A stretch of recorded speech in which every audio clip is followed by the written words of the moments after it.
welcome back to my channel, and welcome if you're new. My name is Kaka Amana and I'm an etiquette and lifestyle educator. I help women attain femininity by cultivating elegance, etiquette, a good sustainable lifestyle, and virtues. Now, if that sounds like your cup of tea, you're welcome. So ladies, today is, like you can already tell, today is a quick video. I just finished from just things I had to do. I don't need to go into details, right? But I still have a few things I need to do. I need to get started on dinner, go get my kids from school, do a few grocery runs, and get back home in time for, in time for family time. Anyway, the thing that I wanted to talk to you today about is being high maintenance.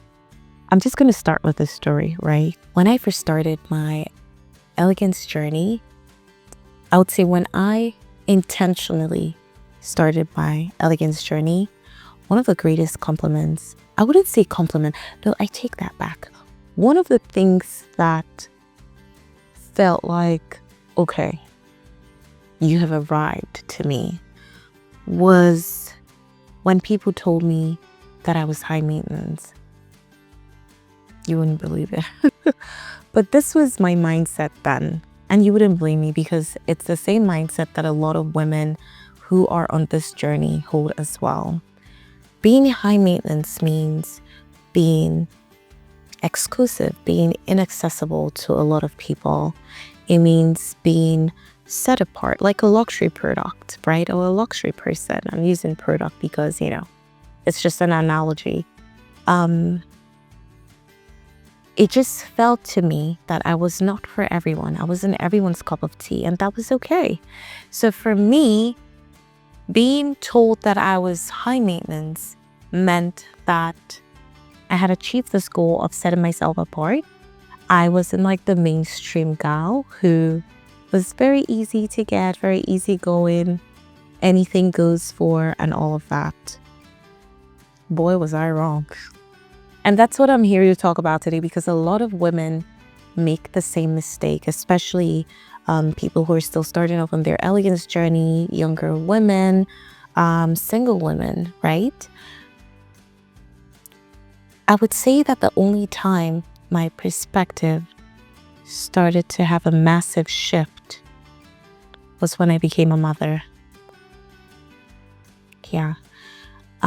This is because that was when the foundation of my elegance journey seemed like it was being rocked. It seemed like it was, oh my goodness, it seemed like there was going to be an earthquake on my journey, like it was being shaken. And it took a lot of introspection for me to understand that my femininity was not based on my elegance, or at least not on my outward elegance, but rather my elegance was, I would say, an expression of my femininity, right?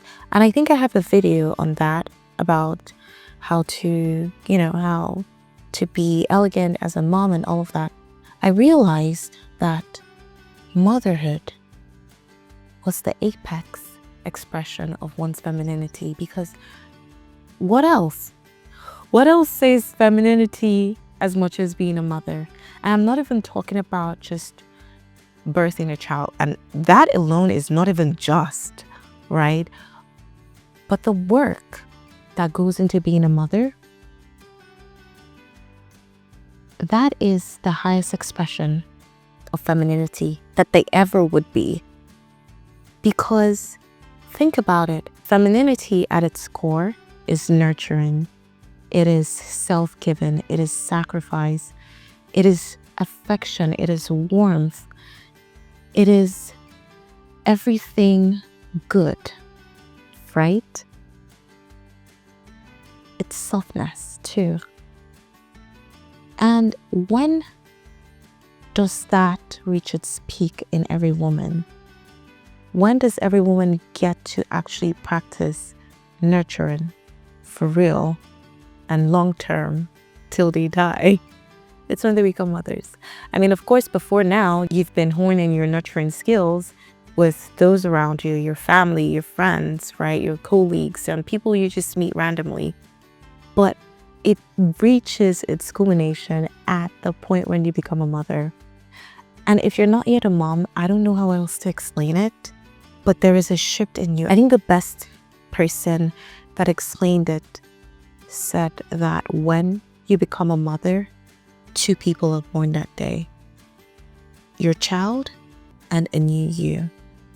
A new you because the old you is gone and gone forever. And another person said, once a mother, always a mother. It never ends, right? So that is all aside. I'm stick with me. I'm getting somewhere. Now, being a mother tests elegance, especially your external elegance, the external expressions of your elegance. Now, I didn't realize that the things I had crowned as being elegance in themselves were not actually elegance. They were just expressions of elegance, and they were expressions also of my femininity, because the more feminine I was, the more elegant I was, right? But, I didn't know this at the time, and it took a lot of introspection to get there. Now, being high maintenance is literally the opposite of being feminine. It is, but we don't know that. Or at least a lot of us do not know that, because these conversations are not being had enough. And again, the media just tries to bamboozle you, right? It's always talking about soft life and, being high maintenance, catching flight, not feelings, and all of that. And while those are in themselves not bad things, but glorifying them as what people should aspire to, what women should look to as the highest form of girliness and, womanhood and coming into your own,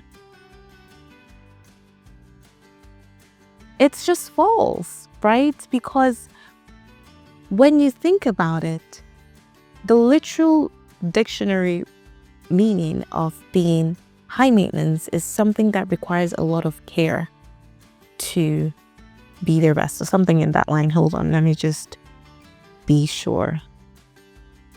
Yeah, it literally says of a person demanding a lot of attention, but the actual meaning is needing a lot of work to keep in good condition.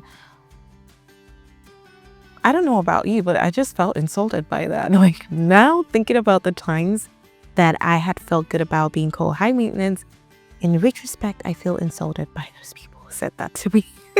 No offense, but really, requiring a lot of work to keep in good condition? No. For so many reasons, right? I believe that women,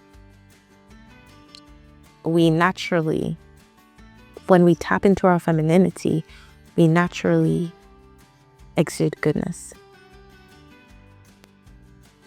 Most of the virtues, especially the soft virtues like patience, kindness, love, faith, they are very feminine virtues. And they point towards one of the fruits of the Holy Spirit, which is goodness, right? Now, when you think about it, and you do require a lot of work, which work kind of connotes external work from someone else, from something else that isn't from within you. It didn't say require a lot of internal work. I know it didn't say external work either, but when people say high maintenance, they refer to the work that an external person has to put in to get something out of someone or something else, right? I don't know if that makes sense, but what I'm trying to say exactly is that when you say something is high maintenance, it means you have to put in a lot to get a particular result from that thing or that person. And typically, they say with regards to human relationships, if you want this person to be your friend, you have to put in a lot of work into being their friend. If you want this person to be your girlfriend or your wife or your, I don't know, your significant other, you have to put in a lot of work to get the best out of them. And I know that relationships, human relationships, they actually take a lot of work. But when you say someone is high maintenance, or when someone says you're high maintenance, it kind of connotes that they need to put in even more work than they would with the average person. And that just means you're very complicated. And simplicity is a virtue. It's one of the virtues of femininity, truly. When you think about the most feminine women, there's a level of simplicity that draws you to them. When you think about someone like Princess Diana, it's in the simple jewelry, the simple clothes, but still very refined and very beautiful. Nothing complicated, nothing flashy about them. The way that they dress, and then the way that they look in general. But it goes beyond that, actually, when you think about it. When you think about the way that, I know I'm saying when you think about a lot, but when you think about the way that they related to other people, there are countless videos of Princess Diana visiting the poor, the needy, the sick, especially children. And you can see how she actually loves on them in a very genuine way. It's not camera ready or anything. It's not content, right? She actually loves on them. She hugs them. She kisses them. And when you think of someone like Audrey Hepburn, it's the same thing. And when you bring that home, closer to home, and you think about the women in your life that you've just ascribed these maternal feelings towards, like they just seem like a mother figure to you. They exude the same qualities. And even though you might not be able to put your finger on it, that quality is simplicity. It's in simplicity that they're able to exude warmth, affection, care for other people, even sometimes to their own detriment. But you don't even feel like they're putting themselves in harm's way or going out of their way for others, because it just is. You can't see all the work that they're putting in, which is why people say things like, oh my God, I didn't know that it was so much work to be a mother because my mother made it seem so easy. Sorry, there's a lot of background noise. My window is open to let in fresh air. But again, back to what we're talking about. It's so beautiful because they simplified everything. Nothing complex. And you know, the best things in life are free and simple.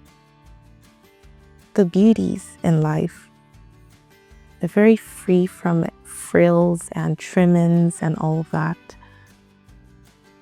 They just are.